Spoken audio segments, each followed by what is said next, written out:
तो बहनों चलिए आज मैं आपको सांपदा माता की यह कहानी सुनाती हूँ। एक नल राजा था, उसकी दमयंती नामक रानी थी। नल राजा के राज्य में अनेकों गांव और शहर लगे हुए थे।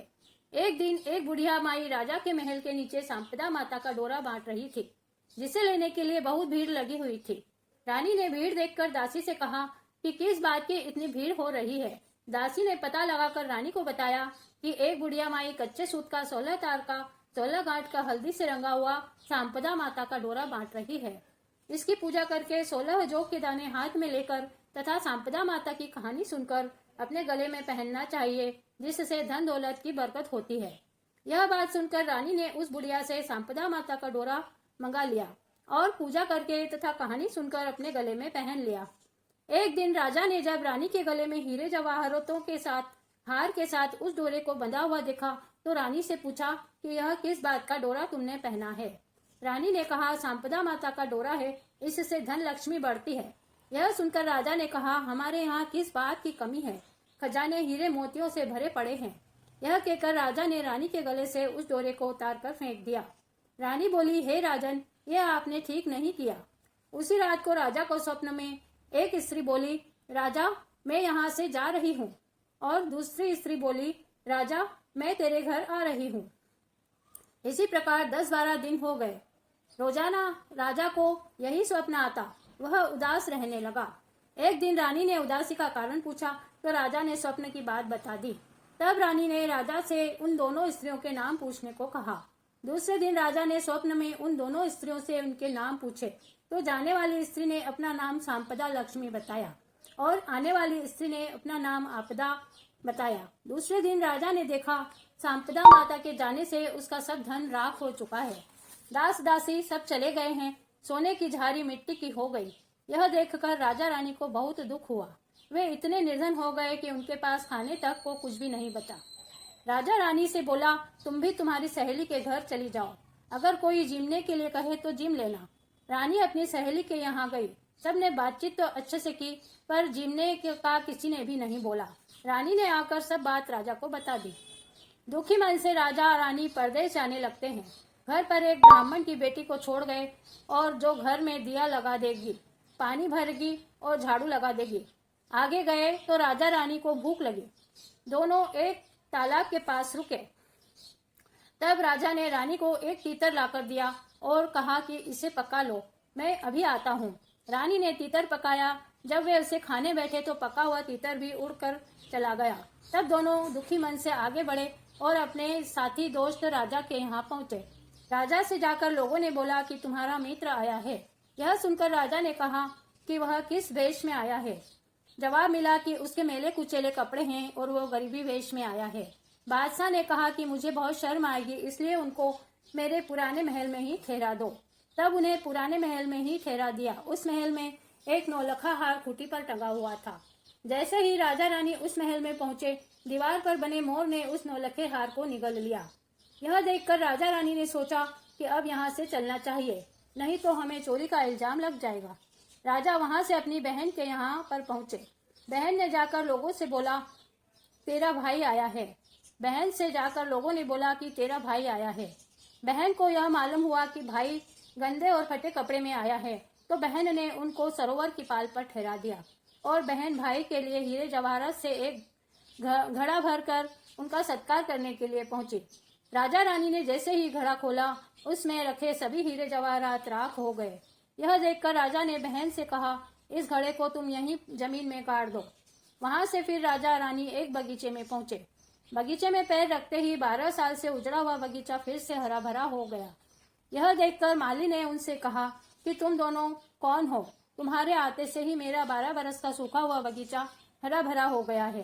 तुम दोनों यहीं पर रहो और यहाँ काम करो। उस पर रानी ने कहा कि मैं 4 काम नहीं करूंगी।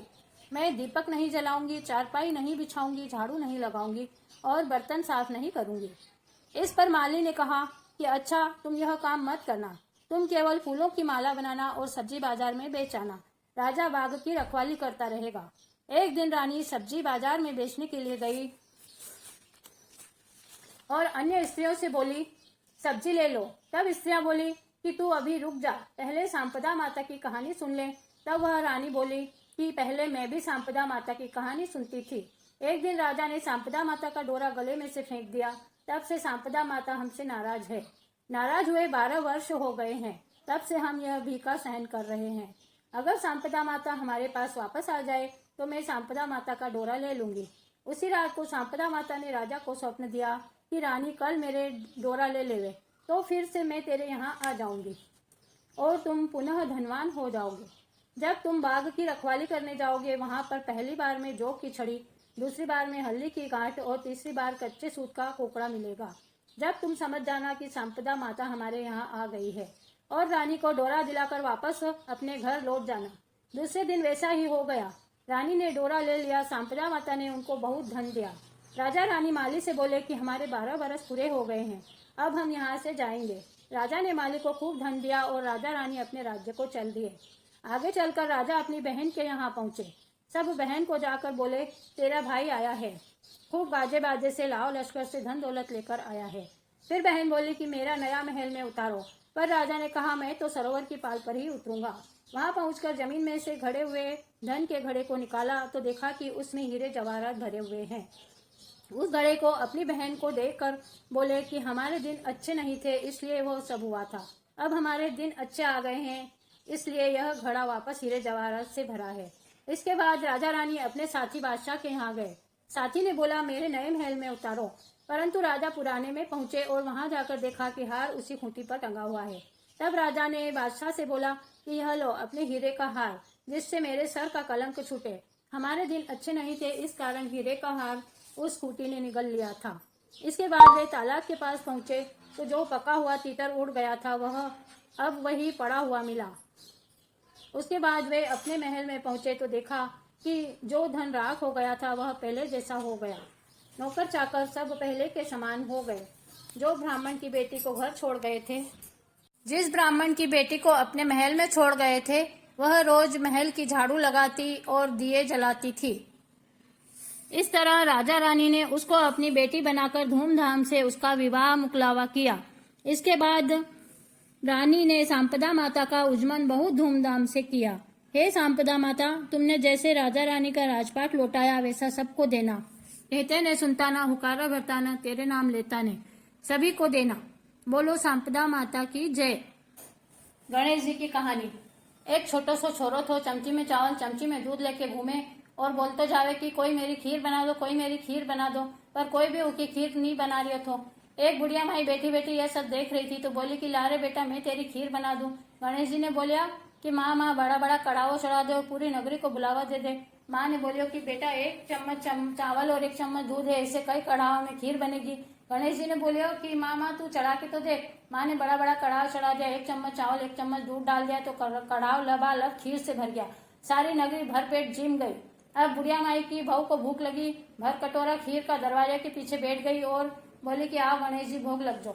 थोड़ी देर बाद गणेश जी आया तो बुढ़िया माई बोली कि अरे बेटा तने भूख लगी होगी, मैं थारे लिए बैठी हूँ, चल आपा दोनों खीर खावा। जब गणेश जी बोलिया कि माँ मैं तो भावना को भूखो हूँ, थारी बहू ने छिप कर खीर खाई और मेरो नाम लियो, मैं तो तभी खीर खा ली थी।